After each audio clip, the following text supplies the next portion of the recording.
I'm Hailey. And I'm Molly. And this is our video tour of the ear. Welcome. We're going to go on a tour of the ear. We're going to start at the outer ear, work our way in the external auditory meatus through the tympanic membrane, and talk about the middle ear. And then we're going to head to the inner ear, which is made of the cochlea and the semicircular canals. The pinna has several important functions that include localization of sound and capturing sound energy from the environment. It improves sensitivity to high-frequency sounds and is most sensitive to sounds around 3,000 Hz. This is because the anatomy of the pinna makes it more efficient at delivering the high-frequency sounds.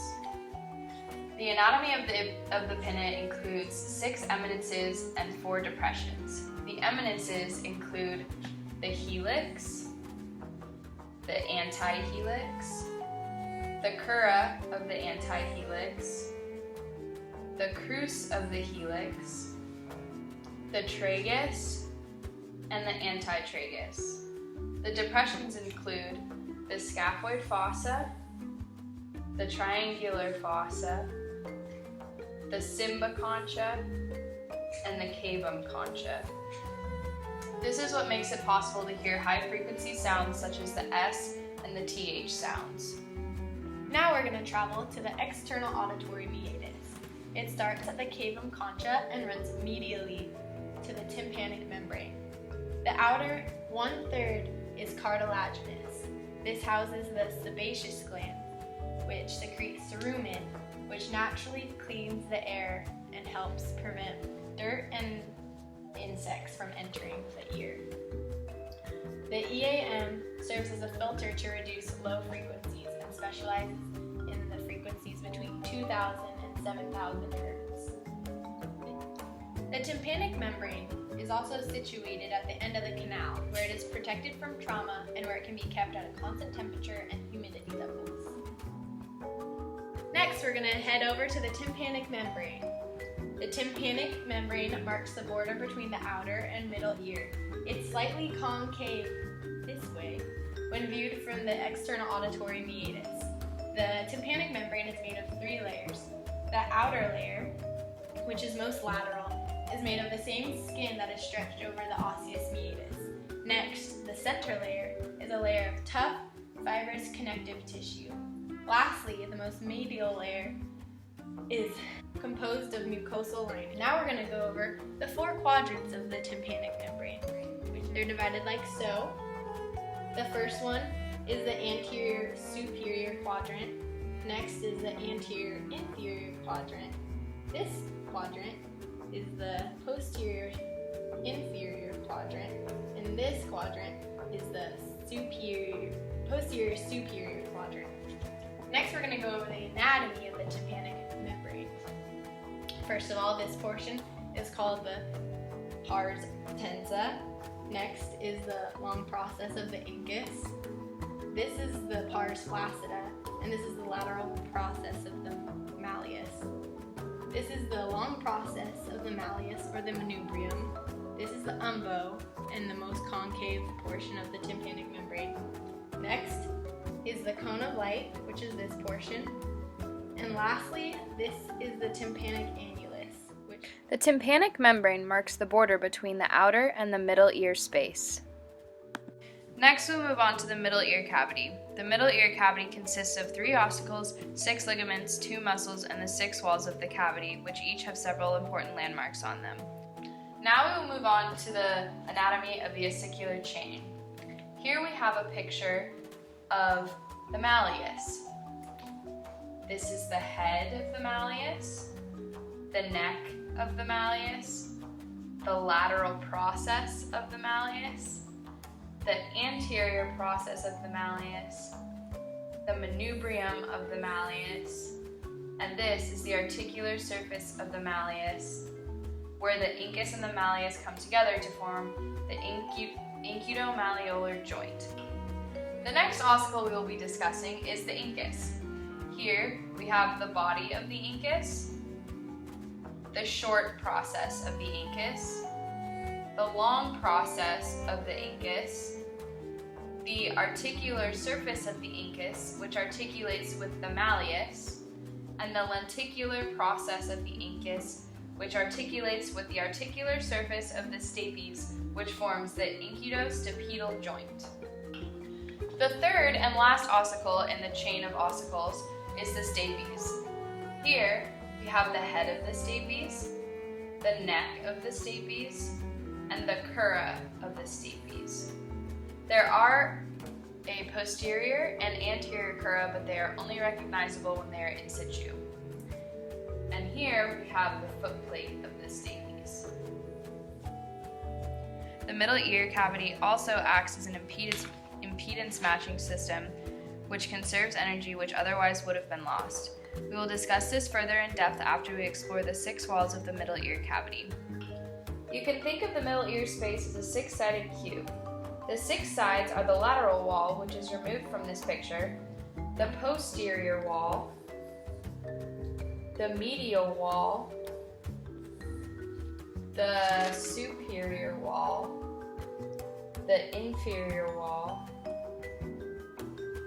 and the anterior wall. Now we're going to move on to the lateral wall and posterior wall of the middle ear. The posterior wall is this back wall, and the lateral wall is this wall coming out this way.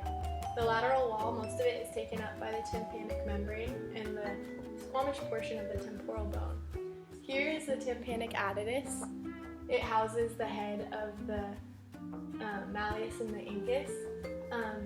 Here is the adytus to the mastoid antrum. Here is the fossa incutus, this little dip. This houses the posterior ligament of the incus. You can see right here is a pyramidal eminence. It houses the stapedius muscle, and from that protrudes the stapedial tendon, which attaches to the neck of the stapes. Here we are looking at a lateral view of the middle ear. The anterior wall, also known as the carotid wall, houses the tensor tympani canal, which houses the tensor tympani muscle, the cochleariform process, from which arises the tensor tympani tendon, which attaches to the neck of the malleus, which is not shown in this picture, the eustachian tube, which is the only opening into the middle ear space, and it allows for aeration of the middle ear, and the carotid canal, which is the last landmark on the anterior wall. The inferior wall, also called the floor, houses the jugular fossa, which is a bony canal that protrudes into the middle ear space. The medial wall, also known as the labyrinthian wall, separates the middle ear space from the fluid-filled inner ear space. The medial wall houses the oval window, which has a membranous covering where the footplate of the stapes attaches via the annular ligament. The round window, which also has a membranous covering that allows for the movement of fluid in the inner ear space. The prominence of the facial nerve canal, which is a projection formed by the prominence of the facial nerve. The promontory, which is the cochlea protruding into the middle ear space. And finally, the prominence of the lateral semicircular canal. The superior wall, also called the ceiling, is made up of the tegmen tympani, which is a paper-thin sheet of bone separating the middle ear from the brain's meningeal lining. Now we're going to enter the inner ear. This means that we're going to go through the outer ear, through the external auditory meatus, through the middle ear, and into the oval window, entering the labyrinth of the inner ear. The internal ear is made out of the vestibular system and the cochlea.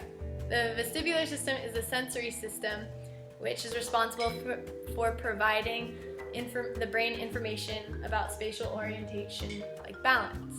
The vestibular system is made out of the semicircular canals and the utriculosaccular system.